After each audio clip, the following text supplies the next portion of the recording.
Michel. Mon Mimi d'amour, Ben voilà. je suis trop contente. Trop contente de te voir. Est-ce que t'as bien... Tu m'as tellement manqué. Tu n'as pas changé. Tu Dis-moi, n'as pas changé, mais toi, t'es magnifique, hein. T'as grandi tout est refait. du sol au plafond. C'est plus d'origine, tout est neuf. Ils avaient pourtant sorti le grand jeu. Chaises, panneaux, seringues, tout était prêt pour vacciner à tour de bras. Tout, sauf l'essentiel. Aujourd'hui, on disposait de 27 flacons.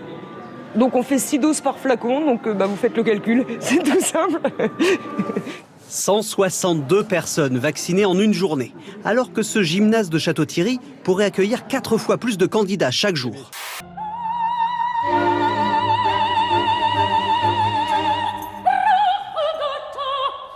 Le gouvernement avait pourtant promis un coup d'accélérateur. 3 millions de doses attendues cette semaine. Nous avons vérifié, elles sont toutes bien arrivées en France entre mardi et jeudi. Mais il y a une subtilité. Entre le reconditionnement et le transport, comptez 4 jours pour que les vaccins soient livrés dans les centres dédiés. Et une semaine chez les médecins et les pharmaciens. On ne pourra pas relâcher la vigilance cet été. Moi, ce que je crois, c'est que on pourra relâcher vraiment notre vigilance si on voit qu'à l'automne prochain, il n'y a pas de nouvelles vagues, il n'y a pas de nouveaux variants. On est bien protégé par les vaccins. On a fait attention pendant suffisamment longtemps.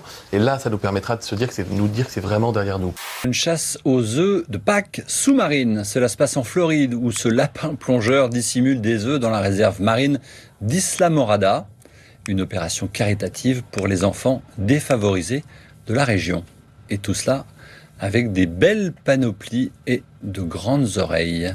Et est-ce que je peux péter fac en fait? Comment tu dis? Alors, je ne sais pas répondre à cette question. Elle va péter fac. Péter fac, c'est mieux que péter les facs. Excusez-moi. Non, alors, effectivement, on peut... Alors, Fêtez Pâques. on ne peut pas. On peut fêter Pâques. C'est la fin de la semaine. Ça ne veut pas dire qu'on va galérer jusqu'à l'automne prochain.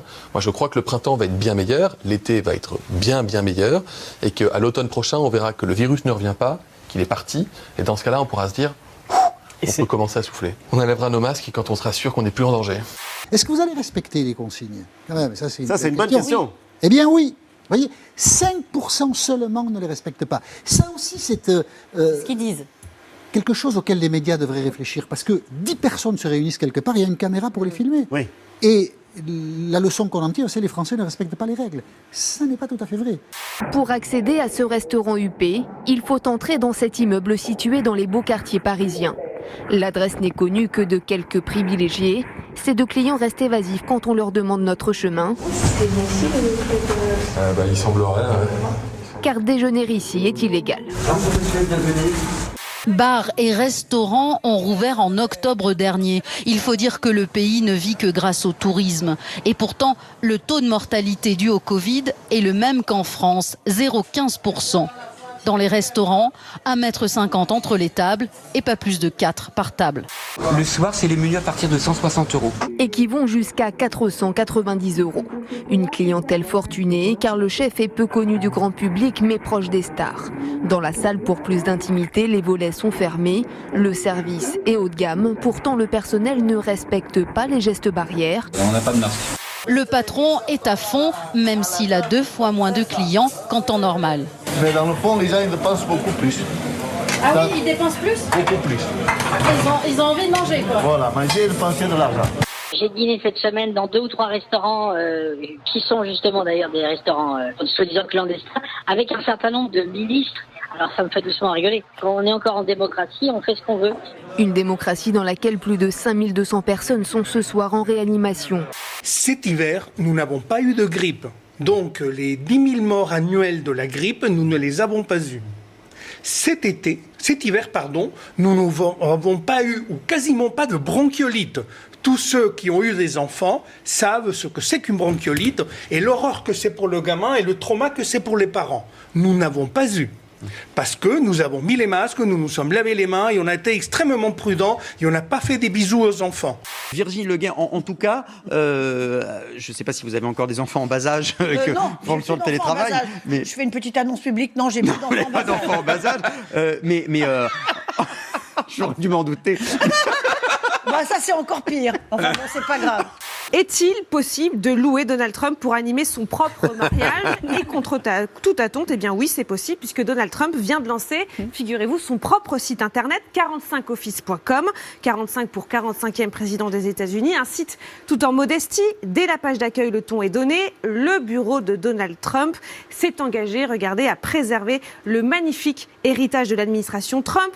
Aux États-Unis, 3 mois après l'envahissement du Capitole à Washington, une nouvelle attaque meurtrière. Un jeune automobiliste a foncé sur des policiers et en a tué un avant d'être abattu. L'assaillant souffrait, semble-t-il, de troubles psychologiques. Les précisions de notre correspondant à Washington, Jean-Bernard Cadier.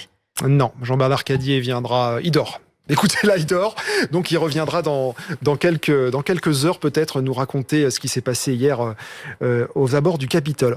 On peut également louer Donald Trump pour un mariage, ou un enterrement. Un enterrement, pourquoi pas. Il suffit en fait, Pierre, de se rendre dans l'onglet Contact. On y va ensemble. Il y a aussi un onglet Demande de planification.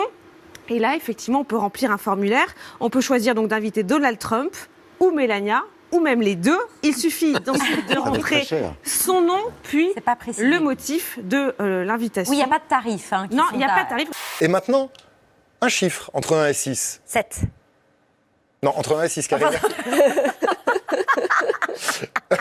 Je vous laisse réfléchir parce que la question est difficile. Rodrigue est obligé de venir l'aider.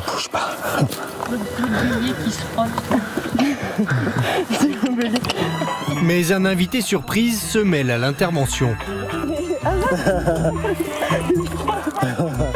Il est excité, c'est un mâle. Ah oui, il est en forme, hein? Ah non, je vais sentir le Christophe, enculeur?